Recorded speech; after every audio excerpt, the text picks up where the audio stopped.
Oh, welcome back, guys. Welcome back to Highly Serious, a professional news gathering service, the undisputed, undefeated heavyweight champ of all things pop culture. I'm your host, Craig Anthony Marshall. This is episode 5 of the top 15 live-action superhero films list. Today we're going to look at number 8 and number 7. So without delay, here's number 8 on the Highly Serious top 15 live-action superhero films list.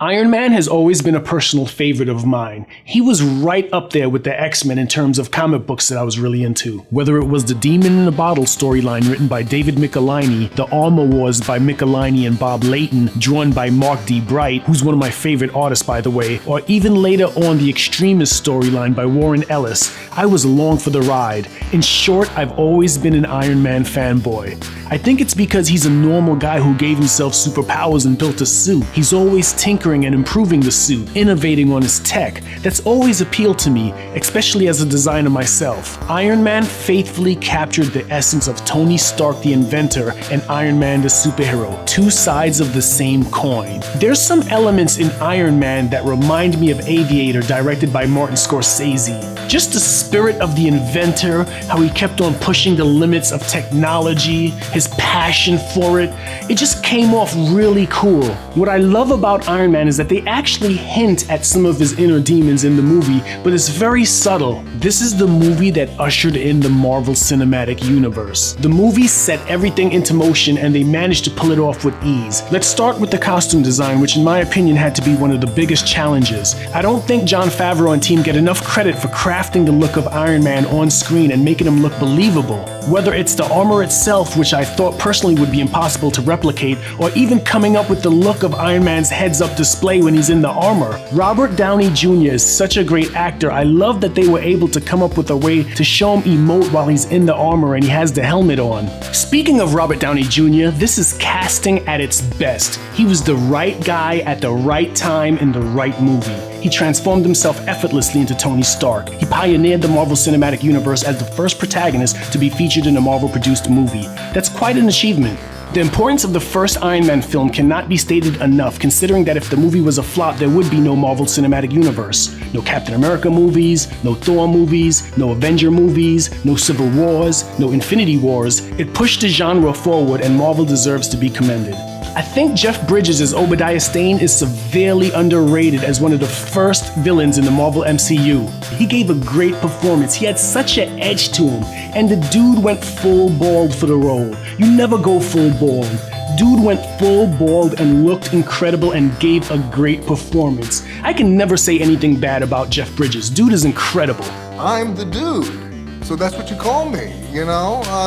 That or his dudeness or duder or, El Duderino if you're not into the whole brevity thing. I know that some people didn't like the fact that Ironmonger has the same powers and capabilities as Iron Man, and it's kind of like a formula that Marvel has had. But it made sense within the context of this film. The MCU at this point in history didn't have any superpowered beings, so it made sense that it would be a person within his organization trying to steal his tech. People also didn't like the fact that Pepper Potts saves the day at the end of this film. I get that. It's an Iron Man movie, not a Pepper Potts movie, but it doesn't take away from the overall quality of the rest of the film. The first Iron Man movie carried the weight of the world on its shoulders and it delivered in every single way. The degree of difficulty in the costume design, the near perfect adaptation of the source material, the fact that it ushered in the Marvel Cinematic Universe. I think number 8 is a great spot for Iron Man on the Highly Serious top 15 live-action superhero films list.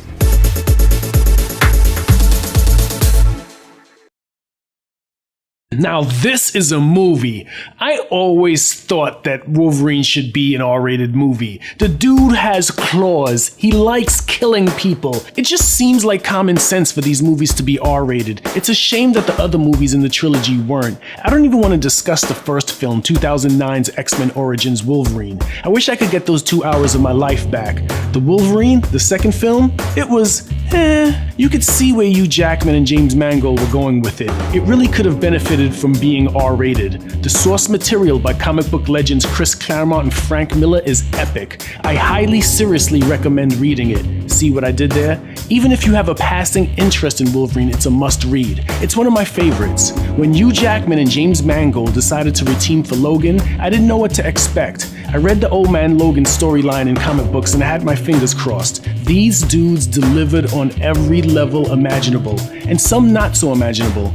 From start to finish, it is just so well shot. The dystopian society this movie is set in reminds me of the first Mad Max film, a society that's on the edge of collapse. There's also some car chase scenes in the movie that have the same elements as Mad Max. Also 1993's A Perfect World, directed by Clint Eastwood, starring Kevin Costner. I'm speaking about the road trip elements in particular, and also the fact that it features a kid and an adult that are complete strangers being pursued across the country. Wolverine is so vulnerable in this film. I don't know what defeat actually looks like, but Hugh Jackman is defeat personified in the beginning of this film. Sleeping in his car, taking on thugs that try to rob him, try to steal his hubcaps. Hugh Jackman is literally an acting tour de force, a masterful performance with subtle layers of self-doubt and self-loathing, until he finds some purpose in his life when he comes across X-23 played by Daphne Keane. Speaking of Daphne Keane, she's incredible. I couldn't keep my eyes off of her. She's almost reason alone to see this movie. Her fight scenes remind me of Yoda's fight scenes at the end of Attack of the Clones,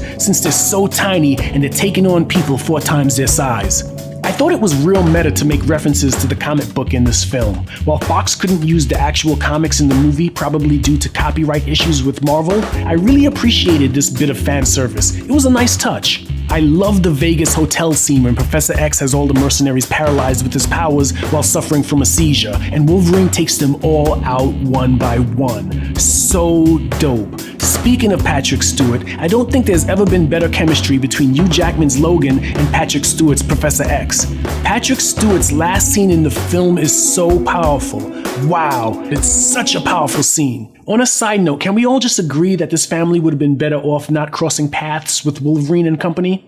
I don't know. This movie has so many cool elements. X-24, also played by Hugh Jackman, is so intense, so raw. He is a one-man killing machine. He's like a force of nature, leaving a trail of bodies behind wherever he goes. The fight scenes between Logan and X-24 are worth the price of admission. Donald Pierce, played by Boyd Holbrook, is legit. I love the cat and mouse game going on between himself, Logan, X-23, and Professor X. I first noticed him in Narcos Season 1. He's just as incredible in that role as he is in Logan. He has such a bright future ahead of him. The score by Marco Beltrami is super airy. It reminded me of the old school spaghetti western scores by Ennio Morricone. Sorry if I butchered his name, but I love his work, especially in The Good, the Bad, and the Ugly. Logan is a cinematic triumph. It took superhero films to heights unknown. I think number 7 is a great spot for Logan on the highly serious top 15 live-action superhero films list. It totally nails the essence of the source material.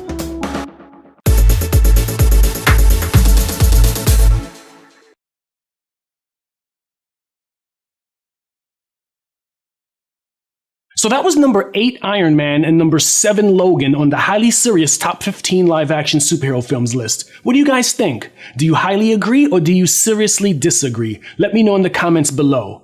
So until next time, same bat channel, same blue plaid shirt, I've been your host, Craig Anthony Marshall. Have a great day and rock on.